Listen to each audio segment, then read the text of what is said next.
जाहिर तौर पर रैनिक जिस तरीके की स्थितियां बनी हुई हैं, इन स्थितियों को देखकर यही लगता है कि बांग्लादेश में जहां खुद खाने के लाले पड़े हुए हैं, लेकिन बांग्लादेश अपनी नापाक हरकतों से बाज आता नजर नहीं आ रहा। रैनिक आप बने रहे मेरे साथ। इस बीच एक बड़ी खबर सामने आ रही है, अपने दर्शकों तक वो खबर पहुंचा दूं मैं। जहां खबर है हिंदुओं का उत्पीड़न रोकने को लेकर यह खबर सामने आ रही है और दखल दे यूएन, ये कहा गया है। यूएन से दखल देने की अपील की गई है। अल्पसंख्यकों की पीड़ा को लेकर ये बात कही गई है। जिस तरीके से हिंदुओं का उत्पीड़न किया जा रहा है, अल्पसंख्यकों की पीड़ा नहीं सह सकते हैं। हिंदुओं का उत्पीड़न रोकने को यूएन दखल दे, अल्पसंख्यकों की पीड़ा जो है नजरअंदाज नहीं कर सकते हैं, ये कहा गया है। बड़ी खबर इस बीच सामने आ रही है, जहां अल्पसंख्यकों की पीड़ा नजरअंदाज नहीं कर सकते हैं। बीएमए के द्वारा यह कहा गया है, हिंदुओं का उत्पीड़न रोकने की जो है अपील यूएन से की गई है। तो यूएन से इस पूरे मामले में दखल देने की मांग जो है वो की जा रही है। अल्पसंख्यकों की पीड़ा नजरअंदाज नहीं कर सकते हैं, ये कहा गया है।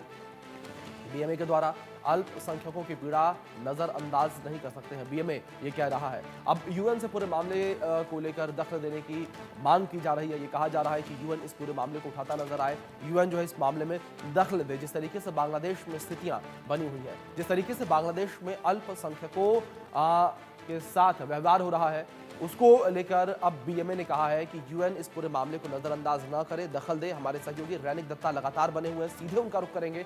रैनिक, मैं आपका रुख करूंगा। और जिस तरीके से बीएमए के द्वारा कहा गया है कि यूएन इस पूरे मामले में दखल दे, किस तरीके से रिएक्शन सामने आ रहे हैं। और एक चीज रैनिक मैं इसमें और ऐड ऑन करना चाहूंगा, जिस तरीके से यह स्थिति विपरीत बनी थी बांग्लादेश में, और जब हिंदुओं पर हमले होना शुरू हुए थे, उस वक्त से ही यूएन को जो है ट्रोल किया जा रहा था, यूएन पर जो है सवालिया निशान खड़े किए जा रहे थे। और यह कहा जा रहा था कि जब सीरिया में युद्ध हुआ, जब मुस्लिमों पर अटैक हो रहे थे, तब यूएन ने आवाज उठाई थी। लेकिन जब हिंदुओं पर अटैक की बारी आई, जब हिंदुओं के प्रतिष्ठानों को जलाया गया, उनके मंदिरों में आग लगा दी गई, तब यूएन जो है एक बार भी कुछ नहीं कहता।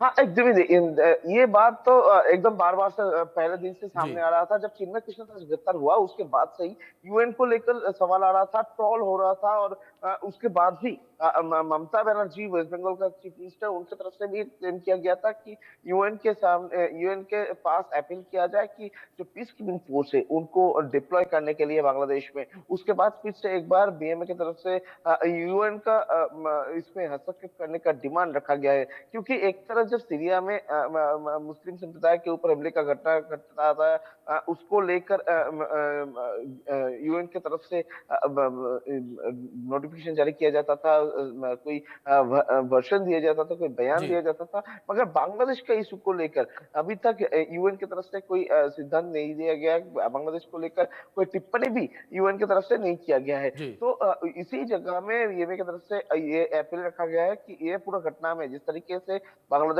में हिंदुओं के ऊपर हमले का घटना घट रहा है, जिस तरीके से बांग्लादेश में हिंदू अत्याचारित हो रहा है, और उसी जगह में यूएन का हस्तक्षेप अभी होना चाहिए बांग्लादेश का ये सिचुएशन को कंट्रोल करने के लिए। और पूरा बांग्लादेश का ये आंच दूसरा किसी देश में ना जाए, इसके ऊपर भी यूएन को नजर रखना पड़ेगा। और इसी वजह से यूएन का इस पे हस्तक्षेप करने का डिमांड बीएमए की तरफ से रखा गया है। बिल्कुल रैनिक, लेकिन जिस तरीके से बीएमए के द्वारा डिमांड रखी गई है कि यूएन इस पूरे विषय को नजरअंदाज न करे, दूसरी ओर अगर विश्व पटल को लेकर बात की जाए तो रैनिक अब विश्व पटल पर भी ये मुद्दा उठता नजर आ रहा है। अमेरिका को लेकर बात की जाए, अमेरिका ने भी जो है विरोध किया है, जो घटनाएं बांग्लादेश में हो रही हैं उसका, हिंदुओं पर जो अत्याचार हो रहे हैं उसका विरोध किया है। लेकिन दूसरी ओर बांग्लादेश में स्थितियां सामान्य होती नजर नहीं आ रही हैं। आखिर क्या वजह रैनिक कि मोहम्मद यूनुस की जो सरकार है, अंतरिम सरकार जो है बांग्लादेश में, वो किसी भी चीज को समझने के लिए तैयार नहीं है, और लगातार जो विरोध हो रहा है उस विरोध को भी वो सरकार समझती नजर नहीं आ रही। क्योंकि जिस देश में विरोध जनता करती है, उस विरोध को रोकने को लेकर या उस उपद्रव को रोकने के लिए जिम्मेदारी सरकार की बनती है।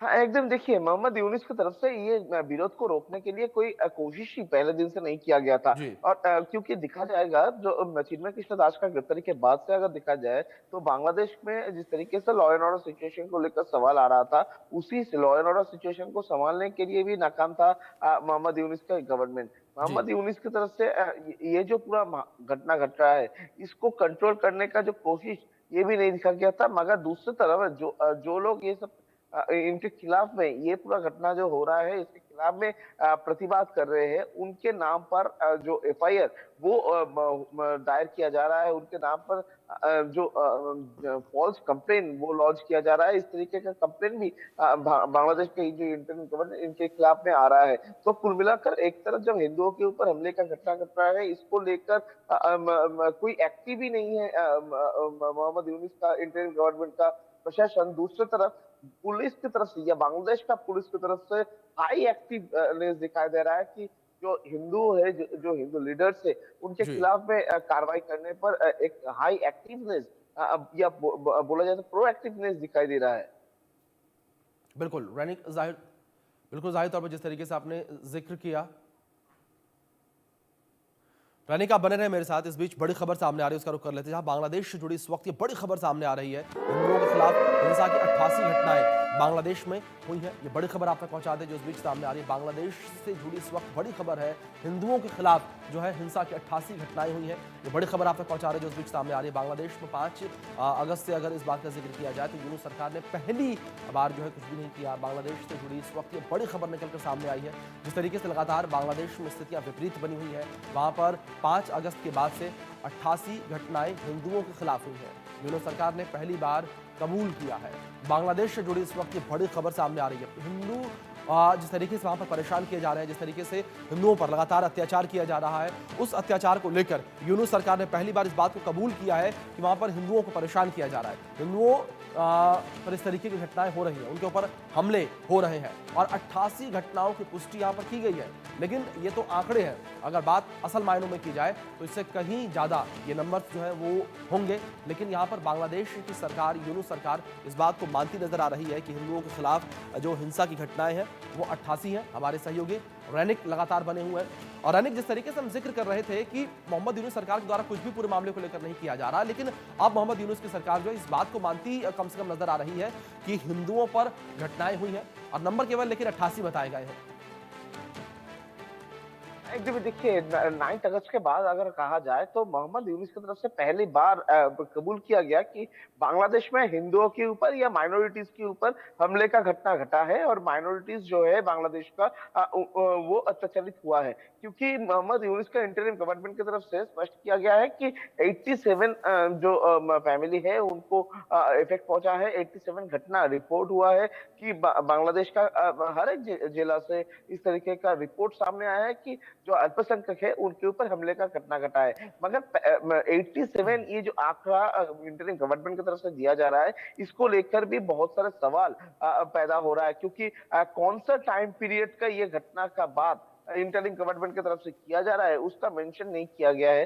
दूसरी तरफ ये जो घटना, इस घटना में माइनॉरिटीज के साथ साथ आवामी लीग या कोई पॉलिटिकल पार्टी के जो हमले का घटना, उसको इंटरिम गवर्नमेंट जोड़ रहे हैं कि नहीं, ये भी अभी तक स्पष्ट नहीं किया गया है। यानी कुल मिलाकर एक तरफ पहली बार इंटरिम गवर्नमेंट की तरफ से जो बांग्लादेश में हो रहा है उसको कबूल किया गया और पहली बार उनकी तरफ से साबित किया गया कि भारत का मीडिया की तरफ से इतने दिन से झूठ अफवाह नहीं फैलाया जा रहा था।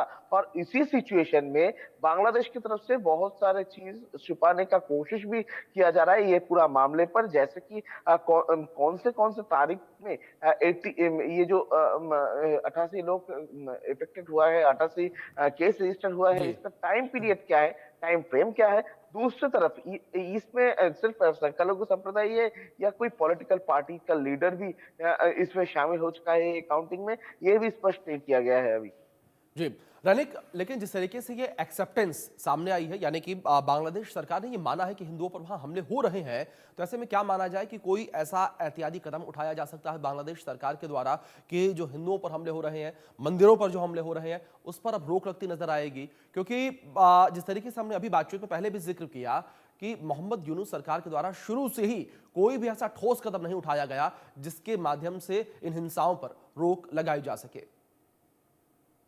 हाँ, एकदम ही देखिए इंटरिम जी। गवर्नमेंट की तरफ से अभी ये पूरा मामले को कंट्रोल करने का एक कोशिश किया जा सकता है, ऐसा देखने को मिल रहा है क्योंकि 2 दिन पहले का बात अगर किया जाए तो भारत का जो विदेश सचिव का जो दौरा हुआ था बांग्लादेश में, उसी टाइम पर विदेश सचिव की तरफ से भी ये मुद्दा उठाया गया था कि बांग्लादेश का फिलहाल जो परिस्थिति वो परिस्थिति को शांत किया जाए, बांग्लादेश में जो भारतीय रहते हैं उनका सुरक्षा सुनिश्चित किया जाए और हिंदुओं के ऊपर जो हमले का घटना घट रहा है उसको कम किया जाए या बंद करने का जो प्रयास वो गवर्नमेंट की तरफ से दिखाया जाए। तो ये जो सिचुएशन जो तैयार हुआ था उस मीटिंग में बांग्लादेश गवर्नमेंट की तरफ से इंटरिम गवर्नमेंट की तरफ से भी आश्वासन दिया गया था कि जल्दी बांग्लादेश का जो परिस्थिति है वो परिस्थिति कंट्रोल में आ जाएगा। उसके ठीक पहले मोहम्मद यूनिस के साथ ऑल पार्टी मीटिंग हुआ। मोहम्मद यूनिस के साथ हर एक जो धर्मीय गुरु है उनके साथ मीटिंग हुआ। उस दोनों मीटिंग पर ही एक ही बात मोहम्मद यूनुस की तरफ से किया गया था कि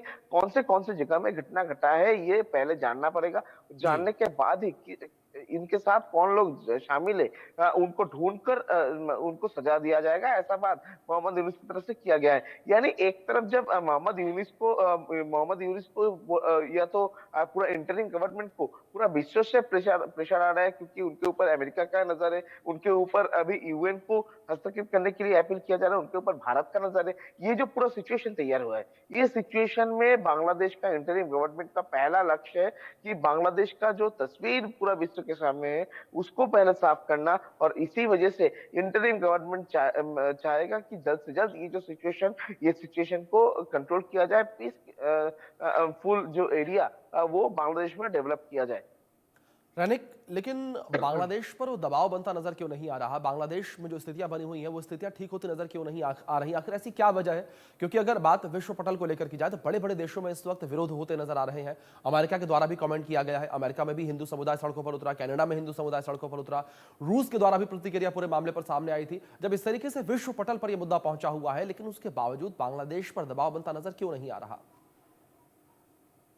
हाँ देखिए बांग्लादेश के ऊपर दबाव क्यों नहीं आ रहा है इसका सबसे ज्यादा अच्छा आंसर होगा कि बांग्लादेश का इंटरिम गवर्नमेंट का लापरवाही, क्योंकि जी। बांग्लादेश का इंटरिम गवर्नमेंट जब से फॉर्म हुआ है तो उसके बाद से लगातार जो हिंदुओं के ऊपर हमले का घटना घट रहा था उसको लेकर कोई स्टेप पहले दिन से नहीं लिया गया था इंटरिम गवर्नमेंट की तरफ से। उपरंतु कट्टरपंथियों का कहने पर आकर मोहम्मद यूनिस का इंटरिम गवर्नमेंट ये पूरा मामले को चुप करवाने का या पूरा मामले को छुपा जाने का एक कोशिश कर रहे थे और जिसके नतीजे पर ही बांग्लादेश गवर्नमेंट की तरफ से कहा जा रहा था कि भारत के मीडिया की तरफ से हो या दूसरा कोई मीडिया की तरफ से पूरा विश्व के सामने बांग्लादेश का नाम खराब करने का कोशिश किया जा रहा है। मगर उसके बाद मोहम्मद यूनुस की तरफ से कल जब ये डिक्लेयर किया गया कि 88 जो केस रजिस्टर हुआ है, जो संख्यालघु संप्रदाय उनके ऊपर हमले का घटना रजिस्टर हुआ है, तो इसी जगह से साफ हो रहा है कि अभी जो नियत है बांग्लादेश का वो